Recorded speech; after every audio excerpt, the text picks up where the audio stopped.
ketika nantinya ada kesempatan pertama nih untuk pekerjaan, ambillah gitu ya untuk melengkapi portofolio. Seandainya pun itu belum sesuai, nanti kita juga sambil screening nih karir planning kita seperti apa, karena karir itu kan ada jangka pendek, jangka menengah, dan juga jangka panjang ya. Jadi mulai diidentifikasi dari sekarang perencanaan karir kita untuk ke depan nanti gitu ya.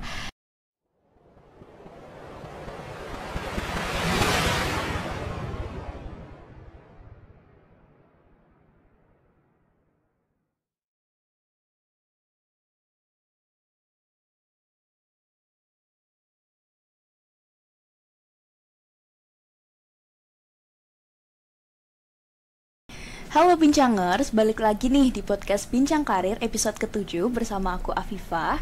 Nah, di podcast kali ini tentunya aku nggak sendiri nih Bincangers, melainkan ditemani sama narasumber yang sangat luar biasa.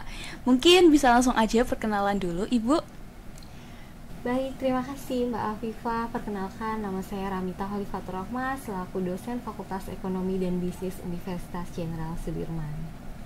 Oke, jadi Bu Ramita ini adalah salah satu dosen di FEB nih teman-teman. Beliau juga merupakan Ketua Lab Pengembangan Karir dan Alumni FEB loh. Oke, pertama-tama bagaimana kabarnya nih Bu? Terus kesibukan apa sih yang lagi dijalanin sekarang? Ya baik Mbak Afifah, terima kasih. Alhamdulillah kabar saya baik Mbak. Untuk saat ini kesibukannya selain mengajar, menyelesaikan studi, kebetulan juga memang sedang menyelesaikan proker-proker dari kegiatan Laboratorium Pengembangan Karir dan Pusat Alumni FEB Unsur. Oke, langsung masuk ke pertanyaan pertama nih Bu. Kira-kira apa aja sih yang perlu dipersiapkan oleh mahasiswa setelah lulus dan ingin bekerja? Baik Mbak, jadi mahasiswa yang sudah lulus dan ingin bekerja itu perlu mempersiapkan beberapa hal ya. Yang pertama, dia harus sudah menentukan personal brandingnya gitu ya. Kemudian juga dia sudah ada identifikasi ya dari self assessmentnya diri dia. Kemudian setelah itu mereka akan mulai mencari informasi lowongan kerja ya, lowongan kerja di perusahaan yang dituju. Nah, loker ini bisa dapat dari mana aja ya, bisa dapat dari Jobstreet, kemudian JobsDB, kemudian LinkedIn, juga Bursa Gawe Jateng dan sebagainya. Juga bisa dari website perusahaan, ataupun kita bisa juga dapat informasi dari job fair maupun pusat karir yang ada di kampus masing-masing. Nah, setelah kita dapat informasi loker itu, kita udah menyiapkan nih berbagai surat lamaran gitu ya. Kemudian juga dilengkapi dengan kurikulum vitae atau CV. Nah, baru kita juga mempersiapkan teknik-teknik untuk strategi di interview gitu. Oke, jadi hal yang pertama harus dipersiapkan mungkin bisa dari membangun personal branding terlebih dahulu sebelum kemudian mencari-cari info pekerjaan bisa melalui website atau bursa kerja dan lain sebagainya. Oke, masuk ke pertanyaan selanjutnya nih Bu. Jadi sebelum bekerja kan pasti akan ada seleksinya terlebih dahulu. Nah, kira-kira apa saja sih yang perlu dipersiapkan untuk melakukan wawancara kerja? Baik, dalam proses seleksi itu sendiri ada beberapa tahapan ya Mbak ya. Yang pertama adalah apply sendiri ya, melamar. Kemudian baru nanti masuk ke proses rekrutmen nih. Nah, di dalam proses rekrutmen ini meliputi tes psikotes, kemudian interview baik yang dilakukan oleh HRD maupun interview yang dilakukan oleh user ya. Baru bisa selanjutnya tes kesehatan, dan setelah itu pengumuman akhir. Nah, di sesi wawancara ini berarti ada di tahapan rekrutmen nih gitu ya. Apa aja sih yang perlu disiapkan di tahapan interview? Tentunya persiapan diri ya dengan baik. Kita tahu bahwa interview ini adalah proses klarifikasi begitu ya. Klarifikasi dari CV yang udah kita serahkan ke perusahaan gitu ya. Nah, yang perlu kita siapkan tentunya adalah alternatif jawaban atas pertanyaan yang mungkin muncul di tahapan wawancara gitu ya. Karena di wawancara sendiri itu biasanya menanyakan tentang pribadi gitu ya, behavior, kemudian juga berkaitan dengan skill maupun value diri Iya, kita. betul. Nah, itu yang mungkin kita harus siapkan ya.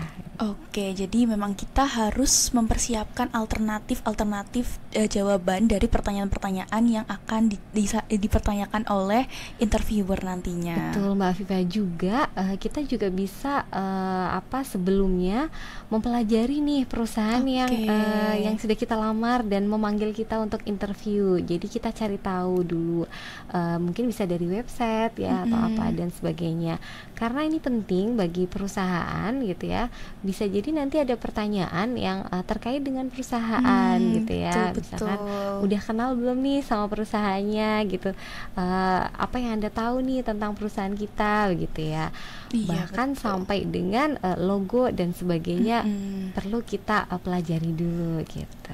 Oke, nah Ibu masuk ke pertanyaan selanjutnya. Kira-kira seberapa kuat sih koneksi dalam dunia kerja? Oke, baik, koneksi ya, networking ya. Iya. Baik, networking ini sangat penting ya di dalam dunia kerja. Apalagi untuk teman-teman yang baru lulus nih, tentunya membutuhkan banyak informasi ya untuk lowongan kerja misalnya dan sebagainya. Nah, networking ini merupakan salah satu jalan ya bagi kita untuk bisa memperoleh informasi ya, terutama yang berkaitan dengan pekerjaan gitu ya. Jadi semakin banyak jejaring gitu ya yang kita sudah bangun selama kuliah ini, itu akan berdampak gitu ya ketika kita lulus. Bisa aja misalkan Pak Viva nih nanti lulus gitu ya, ternyata rekannya banyak gitu, nanti bisa nanya ada informasi apa nih, bisa kadang dapat informasi malah kadang justru dari networking itu, jejaring gitu. Jadi bangunlah jejaring sebanyak mungkin gitu. Betul, jadi dapat disimpulkan kalau networking ini benar-benar penting ya Ibu dalam dunia pekerjaan. Iya betul, bahkan sampai nanti bekerja pun networking ini juga sangat penting nih untuk menunjang karir kita gitu. Oke Ibu, jadi mungkin selain networking, hal selanjutnya adalah CV nih. Apakah CV ini sangat berpengaruh bagi perusahaan? Baik, kurikulum vitae ya, CV, atau bisa disebut dengan resume juga ya, atau data diri dari kandidat. Nah, CV ini sangat penting ya bagi perusahaan. Sebagaimana kita tahu bahwa di tahapan pertama sendiri pada saat kita apply lowongan pekerjaan itu kita melampirkan surat lamaran dan CV. Betul. Nah, CV ini ada di tahapan pertama sekali nih dalam screening, yaitu tahap seleksi administrasi. Jadi sangat menentukan nih untuk bisa dilanjutkan ke tahapan-tahapan berikutnya, termasuk interview dan lain sebagainya. Nah, seberapa penting sih CV di perusahaan? Nah, melalui CV ini perusahaan itu bisa melihat gitu ya, first impression dari kandidat gitu ya. Karena apa? Karena di dalam CV ini memuat banyak data ya. Yang pertama diantaranya adalah data personal diri ya, kemudian juga data background education atau pendidikan. Selain itu juga ada data-data tentang pengalaman baik kerja maupun magang ataupun aktivitas selama di kampus ya, baik internship, kemudian organisasi ya, dan juga pengalaman kerja bagi yang sudah bekerja gitu ya. Juga pengalaman kegiatan lain, misalnya nih mengikuti kegiatan-kegiatan volunteer, komunitas dan lain sebagainya. Selain itu, yang terpenting juga di dalam CV ini akan bisa terlihat nih seperti apa skill kita gitu, keterampilan. Nah, maka dari itu di dalam CV ini perlu kita tampilkan skill-skill atau keterampilan inti yang memang kita tonjolkan dan utamanya relate dengan pekerjaan yang kita lamar gitu. Selain itu juga ada informasi yang berkaitan dengan pribadi ya, mungkin interest, ketertarikan dan sebagainya. Ini juga berkaitan dengan passion ya. Artinya perusahaan bisa melihat nih passion dari kandidat seperti apa gitu. Juga informasi-informasi penting lainnya yang mendukung dengan lamaran yang dituju ya, seperti sertifikat kompetensi, keahlian ya dan sebagainya gitu. Oke, betul. Betul, jadi CV ini memang sangat penting ya bagi perusahaan, karena dengan melalui CV inilah perusahaan dapat melihat first impression dari si kandidat ini sendiri. Betul, selain itu juga dari perusahaan ini bisa melihat seberapa profesional nih gitu ya. Dari kandidat kan dilihat dari pengalaman-pengalaman tadi. Sehingga karena CV ini merupakan tahap awal nih untuk tahap-tahap berikutnya, buatlah CV ini semenarik mungkin. Gitu. Iya. Oke, nah setelah kita mengetahui seberapa pentingnya CV bagi perusahaan, lalu bagaimana sih Bu cara memperkenalkan diri dengan baik saat melakukan wawancara? Nah, oke, baik, kita masuk ke tahapan interview nih ya. Misalkan tadi seperti kita tahu tahap pertama tahap administrasi nih, lolos, kemudian di tahap psikotes dan akhirnya dipanggil nih sampai tahapan interview. Ini udah luar biasa nih sampai tahap ini. Sehingga kita perlu persiapan dengan baik nih gitu. Utamanya dalam hal ini ketika kita memperkenalkan diri ya. Jadi gini Mbak Afifah, untuk interview sendiri itu adalah proses konfirmasi sebenarnya ya. Konfirmasi dari CV yang sudah kita serahkan ke perusahaan. Jadi apa sih yang mau digali ya dari wawancara ini, banyak gitu ya. Ada tentang behavior kita gitu ya, kemudian juga value ya, kemudian juga keterampilan. Nah, tentunya tahap pertama kali nih datang ke ruangan wawancara atau ruangan interview nih, biasanya kita akan attitude ya yang kita tekankan pertama kali nih.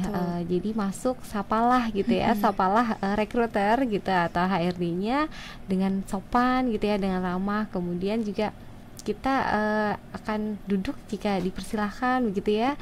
Sampaikan juga salam gitu ya, salam kepada recruiter. Begitu juga karena di interview ini ada dua hal ya Mbak Afifa yang dari HR itu akan perhatikan, yaitu terkait kemampuan verbal dan juga non verbal. Jadi kalau verbal itu yang seperti apa sih ini gitu ya? Verbal itu yang seperti kita berbicara gitu, pilihan-pilihan kata yang kita ambil gitu. Kemudian juga di dalam interview ini kita nggak menyalahkan orang lain, kemudian menjawab dengan jujur ya, suara, intonasi terdengar dengan jelas. Itu adalah kriteria untuk verbal. Nah, seperti apa yang non verbal? Non verbal ini seperti datang nih masuk ke ruangan interview, kita senyum gitu ya. Itu ternyata poin penting ya Mbak, ya Mbak Afifah gitu, senyum. Kemudian duduk, ini duduk juga menjadi poin juga. Jadi duduk tegak tapi bukan kaku gitu ya. Itu juga menjadi catatan penting. Kemudian eye contact ya, kontak mata ini juga kita pertahankan gitu ya. Kita berani untuk menatap gitu, tapi juga dengan yang nyaman gitu ya. Kemudian fokus mendengarkan dan juga confidence, percaya diri. Sehingga ada dua verbal maupun non verbal tadi, maka kita perlu ketika interview memperhatikan cara mengenalkan diri dengan baik. Berarti masuk di verbal atau non verbal nih Mbak Afifah? Berarti kalau cara memperkenalkan diri dengan baik itu masuk ke aspek verbal ya Ibu? Verbal, iya betul. Jadi itu ya tadi intonasi, salam, senyum ya. Jadi verbal non verbalnya semua juga kita perhatikan ya ketika memperkenalkan diri dengan baik. Kenapa? Karena ketika kita memperkenalkan diri dengan baik itu akan membentuk kesan nih kesan dari diri kita gitu terhadap perusahaan gitu. Oke, jadi mungkin selain aspek-aspek verbal, tentunya ada juga aspek non-verbal yang sangat mengaruhi proses wawancara, dan kita harus mengetahui kalau kita tuh harus membalancekan semuanya, baik dari aspek verbal maupun non-verbal. Betul. Oke Ibu, jadi tadi seperti yang kita bahas, ada aspek verbal dan non-verbal yang akan dinilai saat melakukan wawancara. Nah, dari aspek non-verbal sendiri salah satunya adalah penampilan. Jadi, apakah penampilan ini sangat dinilai dalam proses wawancara? Iya baik, penampilan ini sangat penting ya dalam interview, menjadi salah satu komponen penilaian juga di dalam interview. Nah, seperti apa sih penampilan yang akan dilihat gitu ya dalam interview? Seperti contoh nih Mbak, pakaian. Nah, pakaian ini juga merupakan salah satu komponen penilaian gitu ya. Pakaian kalau bisa kita pakai yang standar ya, nggak terlalu pakai warna mencolok ataupun motif yang mencolok. Pakailah yang standar-standar aja ya gitu, Betul. warna-warna yang soft gitu ya dan sebagainya. Warna formal, pakaian formal. Nah, kemudian juga kita menyesuaikan juga kerapihan nih dari penampilan. Jadi selain pakaian, kerapihan bagi mungkin perempuan ya yang berhijab, hijabnya rapi gitu ya, menggunakan hijab yang formal gitu untuk melamar pekerjaan, ataupun yang tidak berhijab, rambutnya disisir rapi gitu ya, dipotong rapi. Yang laki-laki juga gitu ya, mungkin bisa mencukur kumis ataupun jenggotnya dan lain sebagainya. Nah, selain itu juga perempuan nih juga dalam bermake up gitu ya, itu juga penting diperhatikan ya, tidak berlebihan gitu ya, menggunakan make up standar yang formal gitu. Oke, Ibu, kita lanjut ke pertanyaan selanjutnya. Jadi, beberapa HR biasanya menanyakan tentang medsos yang kita miliki. Nah, kira-kira untuk apa sih HR menanyakan hal tersebut, dan apakah itu sangat berpengaruh dalam proses wawancara? Iya, baik, media sosial ya. Betul. Jadi perusahaan itu yang pertama tadi ya, adalah CV. CV itu akan dilihat gitu ya datanya. Kemudian untuk mengkonfirmasi CV di tahapan interview tadi ya, interview. Nah, ketika setelah tahapan interview gitu ya, masih memerlukan data-data pendukung gitu untuk menguatkan perusahaan mengenai kandidat tersebut, itu perusahaan bisa melakukan beberapa cara. Yang pertama, bisa menghubungi referensi yang dituliskan di CV. Biasanya kan ada nih, mereka menuliskan referensinya, entah dosen pembimbing gitu ya, ataupun juga atasan di tempat bekerja yang sebelumnya misalkan sudah bekerja. Nah, itu menghubungi untuk mengklarifikasi apakah benar gitu ya, untuk memvalidasi dari kandidat tersebut. Kemudian selain cara itu juga ada melihat atau menelusuri media sosial dari kandidat yang bersangkutan. Nah, makanya dari sekarang ya penting nih untuk menyiapkan medsosnya nih gitu ya. Kenapa menelusuri itu? Tujuannya untuk apa? Tujuannya adalah untuk melihat gitu ya informasi dari kandidat di akun media sosialnya. Biasanya kita kan sharing apa nih di akun medsos pribadi kan ya Mbak ya, pribadi bisa juga. Kemudian alangkah baik ketika kita mulai dari sekarang nih, mulai mengisikan gitu ya event-event, kegiatan-kegiatan yang kita lakukan ya berkaitan dengan organisasi ya, ataupun kegiatan positif lainnya yang kita unggah nih di media sosial. Jadi dari media sosial itu nanti bisa terlihat nih gitu aktivitasnya gitu ya. Kemudian apa saja sih gitu ya yang disampaikan di situ, kegiatan. Juga bisa diketahui networkingnya atau jejaring dari media sosial. Oke, Ibu, masuk ke pertanyaan selanjutnya. Jadi, bagaimana sih caranya kita menjawab ketika ditanya mengenai kekurangan dan kelebihan diri sendiri? Oke, baik, terima kasih. Nah, ini pertanyaan sulit juga ya gitu ya. Kadangkala kalau menjawab kelebihan itu cenderung lebih mudah ya dibanding mengungkapkan kekurangan diri kita. Nah, ini perlu kita mulai dari sekarang nih, self assessment ya. Jadi teman-teman, self assessment ini penting untuk mengenali diri kita, kelebihan, kekurangan gitu ya, yang ada di dalam diri kita, sehingga kita udah bisa men-screening nih gitu ya, apa sih value utama yang bisa kita tampilkan gitu ya dalam perusahaan. Nah, kiat-kiat apa aja nih yang bisa kita sampaikan gitu ya ketika interview, misalkan ditanya kelebihan. Jadi prinsipnya jawablah dengan jujur apa adanya dan memang tidak melebih-lebihkan gitu ya. Jadi memang yang itu fakta dari diri kita bahwa kelebihan saya di hal itu gitu ya. Seperti misalkan saya rajin, saya anaknya aktif, rajin gitu ya. Nah, itu memang fakta-fakta itu benar adanya didukung dengan sederet data di evidence di CV ya, pengalaman organisasi, kegiatan yang telah diikuti sama teman-teman gitu. Kemudian kalau kekurangan, nah ini cenderung lebih susah ya teman-teman, Mbak Viva nih. Kekurangan biasanya ditanyakan, nah kita juga jawab dengan jujur ya, jujur tapi juga tidak pesimis gitu ya dengan kekurangan itu, namun kita coba menyampaikan kekurangan kita dengan optimis gitu, dengan harapan gitu ya. Karena pada dasarnya manusia pasti punya sisi kekurangan dong gitu ya. Seperti contoh gini, kekurangan kita, kekurangan saya gitu ya, kekurangan saya adalah perfeksionis gitu ya, perfeksionis.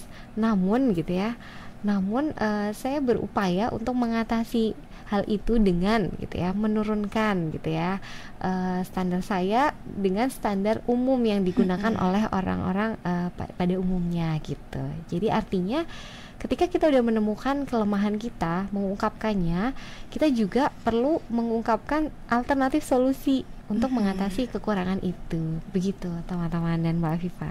Oke, jadi teman-teman Bincangers, ketika kita ditanya mengenai kekurangan dan kelebihan diri sendiri, pastinya yang pertama harus kita lakukan adalah kita harus mengenali dulu nih apa sih kekurangan dan kelebihan diri kita sebenarnya. Nah, setelah itu baru kita bisa menyampaikan kekurangan dan kelebihan diri sendiri dengan jujur dan tidak melebih-lebihkan. Namun ketika menyebutkan kekurangan diri sendiri, pastikan juga kita menyebutkan alternatif solusi yang dapat kita tawarkan dari kekurangan diri kita tersebut. Nah, oke Ibu, masuk ke pertanyaan selanjutnya nih. Jadi seringkali dalam sesi wawancara itu ada beberapa pertanyaan yang sifatnya menjebak. Nah, bagaimana sih cara kita menjawab pertanyaan-pertanyaan menjebak tersebut? Oke, baik. Dalam interview ini memang ada beberapa pertanyaan yang sifatnya cenderung menjebak ya, dan juga sulit untuk dijawab gitu ya. Seperti contoh nih, berapa gaji yang ingin Anda terima gitu ya, atau berapa gaji yang Anda harapkan gitu ya. Itu kalau seperti itu kira-kira jawabannya seperti apa? Mungkin kita juga sedikit sulit untuk menjawab pertanyaan itu ya. Karena takutnya serba salah gitu ketika akan menjawabnya. Jadi mungkin kalau teman-teman akan menjawab terlalu tinggi juga nggak enak gitu ya. Terlalu rendah juga mungkin ini ya apresiasi dirinya kurang ya gitu. Oke, baik. Jadi bisa menjadi masukan, misalkan ada pertanyaan seperti itu. Ketika ditanya berapa gaji yang Anda harapkan dari perusahaan kami gitu ya, kita bisa menyampaikan bahwa gaji yang kita harapkan ini menyesuaikan dengan standar ataupun skala upah dari perusahaan tersebut gitu ya. Karena biasanya nih teman-teman, perusahaan itu mempunyai skala upah kepantasannya berapa gitu ya. Jadi karena kita kan juga belum tahu ya gajinya di sana berapa, untuk kualifikasi akademik kita ini berapa gitu ya. Jadi jawablah sesuai skala upah ataupun standar perusahaan. Nah, juga nggak direkomendasikan nih Mbak Afifah dan teman-teman kalau kita menjawab sesuai UMR. Nah, padahal bisa aja kita mau jawab itu ya sesuai UMR. Nah, kenapa nih? Karena ketika kita menjawab sesuai dengan UMR itu sama halnya seperti mendegradasi dari sisi kandidat tersebut gitu. Jadi jawablah sesuai dengan standar upah maupun skala upah dari perusahaan itu gitu. Jadi teman-teman Bincangers, betul sekali nih apa yang disampaikan oleh Bu Ramita tadi. Jadi ada kiat-kiat tertentu untuk pertanyaan-pertanyaan yang sifatnya menjebak seperti yang disampaikan oleh Bu Ramita tadi. Pada dari itu kita harus mengetahui betul dan harus memahami betul nih. Nah, terus nih Bu, ketika kita tuh benar-benar tidak bisa untuk menjawab pertanyaan yang disampaikan oleh pewawancara, kira-kira langkah apa sih yang dapat kita ambil untuk mengatasi hal itu? Ya baik, jadi memang ada kalanya pertanyaan-pertanyaan itu nggak bisa kita jawab dengan baik ya. Betul. Gitu ya, terutama terkait misalkan perusahaan gitu dan sebagainya. Nah, ketika kita menghadapi situasi tersebut, sebaiknya kita tetap tenang gitu ya, tetap tenang dan berhati-hati dalam menjawab gitu ya, supaya jawaban yang akan kita berikan nanti jawaban yang sesuai gitu ya. Jawaban yang sesuai gitu. Artinya dijaga kondisinya supaya tetap tenang dan bisa berpikir dengan tenang gitu.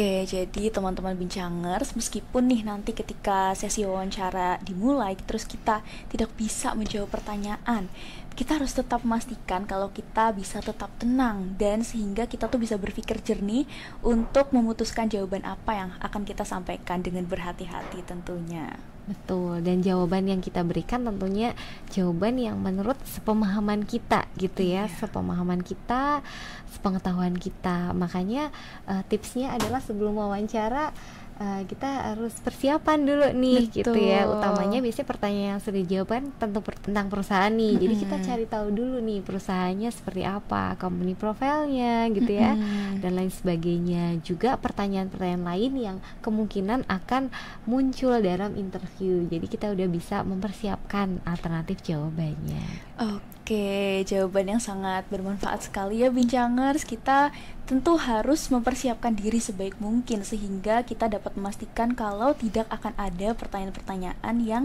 tidak bisa kita jawab nantinya. Nah, selanjutnya nih Ibu, kira-kira pertanyaan apa sih yang perlu kita tanyakan ketika kita diberikan kesempatan untuk balik bertanya? Oke, baik. Jadi teman-teman nih, Mbak Afifa juga biasanya kadangkala dalam sesi interview ini kita diberikan ya kesempatan, kandidat itu diberi kesempatan oleh recruiter atau HR untuk apakah ada yang mau ditanyakan gitu ya. Mm-mm. Nah, itu juga agak sulit juga ya gitu ya.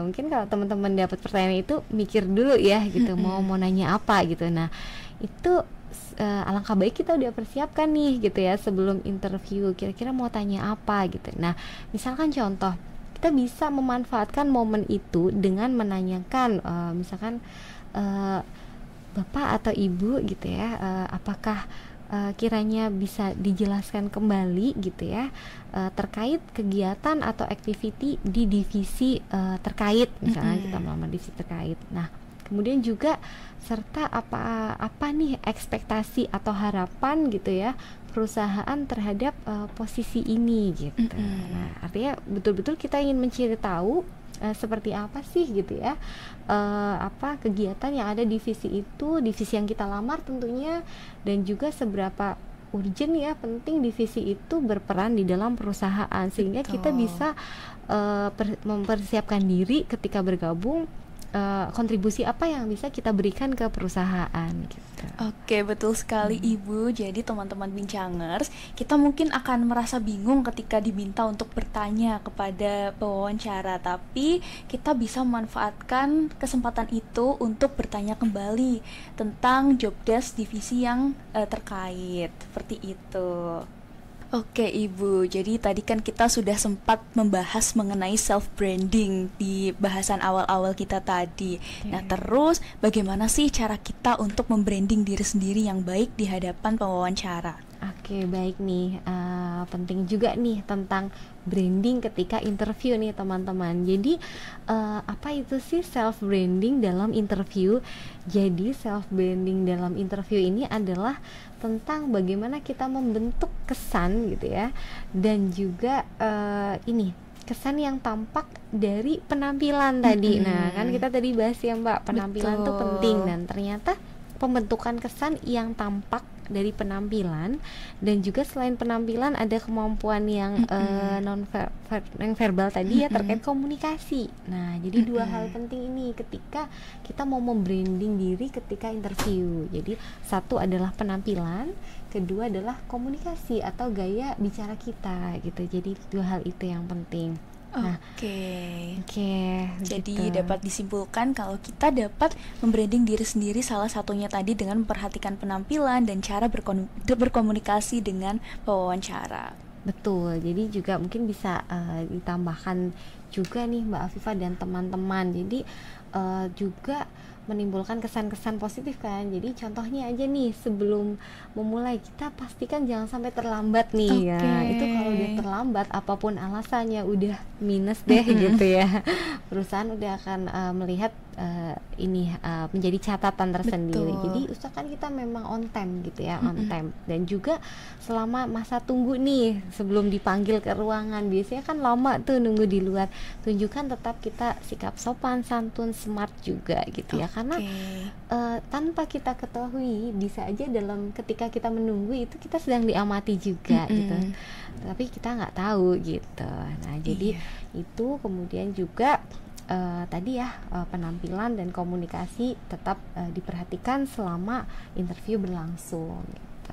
Oke, jadi memang selain branding diri pada saat interview, kita juga harus memastikan kalau kita berkelakuan baik dan sebelum maupun sesudah interview itu sendiri. Betul ya. Jadi Oke. sebelum, selama, dan sesudah gitu ya. Oke Bu, setelah pembahasan panjang kita tadi, mungkin dari Bu Ramita sendiri nih memiliki tips and trick bagaimana sih cara melakukan wawancara yang baik, dan selain itu adakah yang ingin Bu Ramita sampaikan untuk teman-teman bincanger sekalian, khususnya mungkin teman-teman yang sudah lulus dari Unsud dan saat ini sedang mencari pekerjaan? Oke, baik, terima kasih Mbak Afifa. Jadi teman-teman, pada dasarnya saya ini menyampaikan gitu ya, karena kita biasanya di Lab Pengembangan Karir Pusat Alumni menghadirkan para HR. Jadi saya hanya merangkum nih dari para HR gitu ya.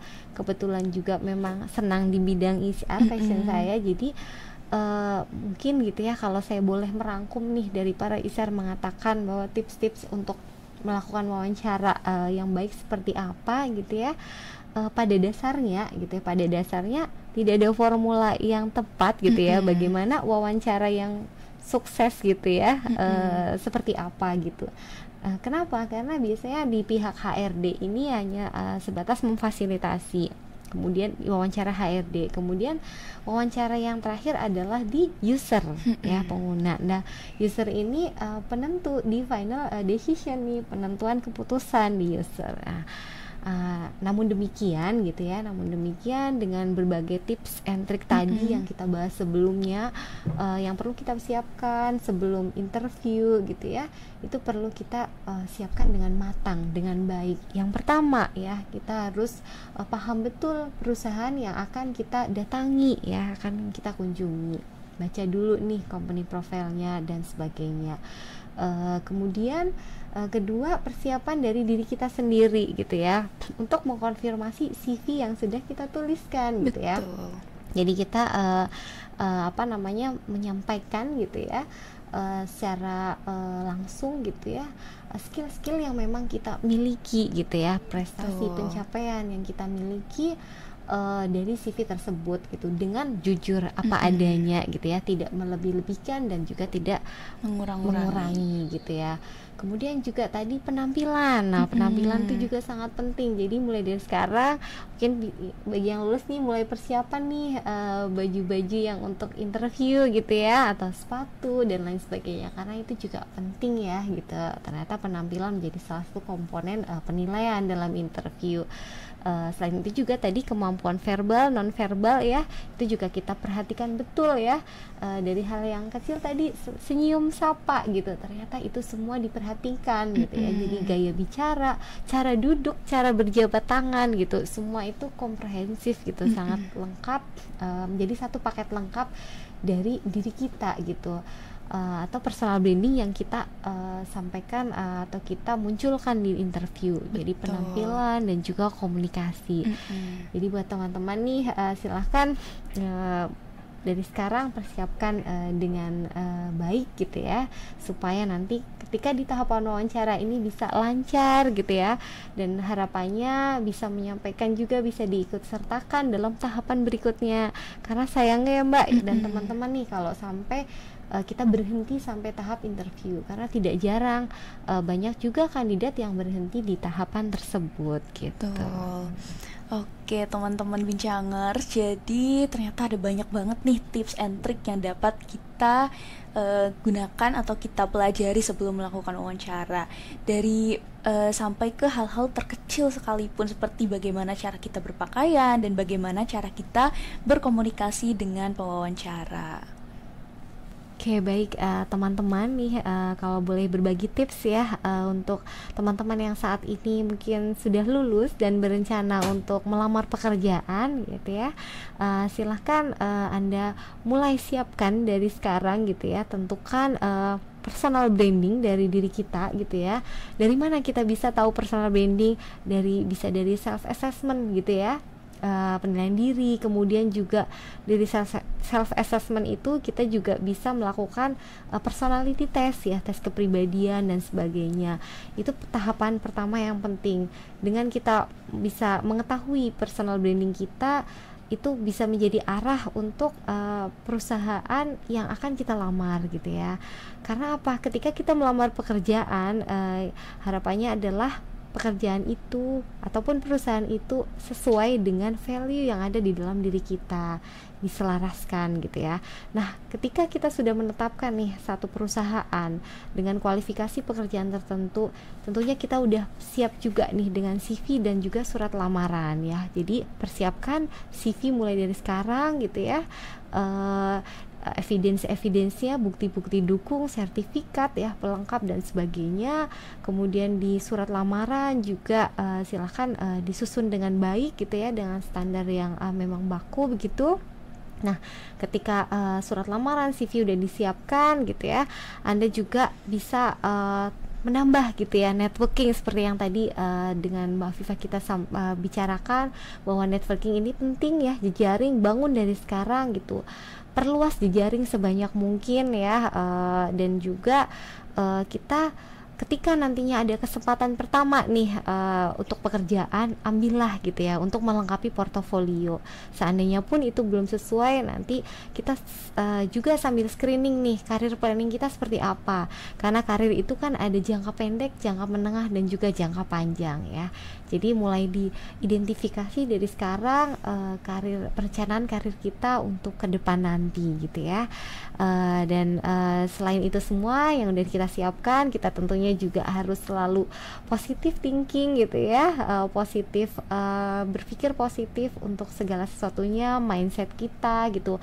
Kita selalu memberikan afirmasi positif terhadap diri kita, dan itu akan sehingga akan memperlancar gitu ya proses kita tadi gitu ya. Itu aja mungkin pesan dari saya. Juga Anda tetap konsistensi ya untuk selalu meningkatkan value atau nilai yang ada di diri kita, karena kunci sukses orang biasa gitu ya adalah meluar biasakan dirinya melalui value itu. Baik. Oke, terima kasih Bu Ramita atas jawabannya tadi. Nah, teman-teman, obrolan tadi mungkin bisa membantu teman-teman bincangers yang lagi cari kerja nih. Buat teman-teman bincangers yang masih kuliah juga bisa banget buat mulai mempersiapkan dari sekarang. Makasih buat teman-teman yang udah mau nonton podcast ini sampai selesai. Semoga dari podcast ini dapat membantu semangat teman-teman, baik yang belum lulus maupun yang sedang berjuang mencari pekerjaan. Terima kasih juga untuk Bu Ramita tentunya yang pastinya punya kesibukan lain tapi bersedia menyempatkan waktunya untuk sharing-sharing dengan kita di sini. Semoga obrolan kita tadi bisa bermanfaat bagi teman-teman semua. Dan mungkin cukup sekian podcast Bincang Karir episode 7 kali ini. Sampai jumpa di podcast selanjutnya.